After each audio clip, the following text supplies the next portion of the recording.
Hello, Dr. Attaporn, plastic surgeon, Sapanmai Donmuang, Bangkok. The question is about the treatment or surgery for patients with droopy eyelids and excess fat. What should be done, and what type of double eyelid surgery should be performed? First of all, we need to look at the condition of the drooping eyelids and the excess fat. In this case, the picture shown is one that the patient sent for us to review. This image shows an eyelid that appears puffy, with the excess fat that sticks out. This is what we call fat, and there might be a portion of fat, or if it is firm, it could be bone, but in this case, it is fat. The eyelid has dropped a bit, but not too much, making the patient appear to have a hidden crease, and the small eyelid crease disappears. Some people might find it hard to apply eyeliner. In this case, for double eyelid surgery, we need to cut the excess skin and remove the fat. The eyelid still appears swollen because it's only 10 days post-surgery. The crease will settle in about 3 months. This is another case where there is a lot of fat around the eyelid. You can see the puffiness, which is fat, and the eyelid drops but not excessively. Some older patients may have a lot of drooping skin, and their eyelashes might touch their eyes. In such cases, they may experience tearing, and in the past, people might have needed to pluck their eyelashes because they drooped too much. In these cases, we cut the excess skin and remove the fat.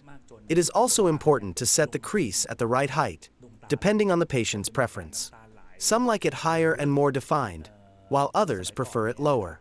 We need to assess the eye and eyebrow position to determine the correct height. For some people with narrow spaces between the eyes and eyebrows, we recommend a lower crease so it doesn't touch the eyebrow. Here is another image showing the fat protruding from the eyelid. This is fat, and it is more pronounced on the outer side of the eyelid. There is less fat on the inner part, and the eyelid doesn't drop much. You can still see the crease. In this case, we perform a similar surgery, cutting the excess skin and removing the fat. In another case, this patient doesn't have much fat, and there is a small crease visible. This is common for Asians, as the eyelid crease tends to be less defined, which can cause multiple layers of crease. Some people wake up with 3 creases, and by the evening, only 2 remain. This is where setting the crease helps. The fat is mainly on the outer side of the eyelid. For most people, the eyelid drops more from the outside rather than the inside.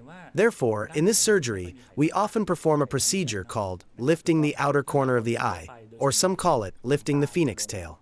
Before the surgery, we need to mark the points, which includes determining the desired crease height and the line where we will cut the excess skin.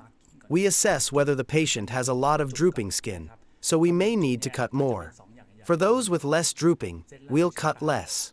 The fat will also be removed, and during the surgery, we can see the fat protruding, and we remove that excess fat.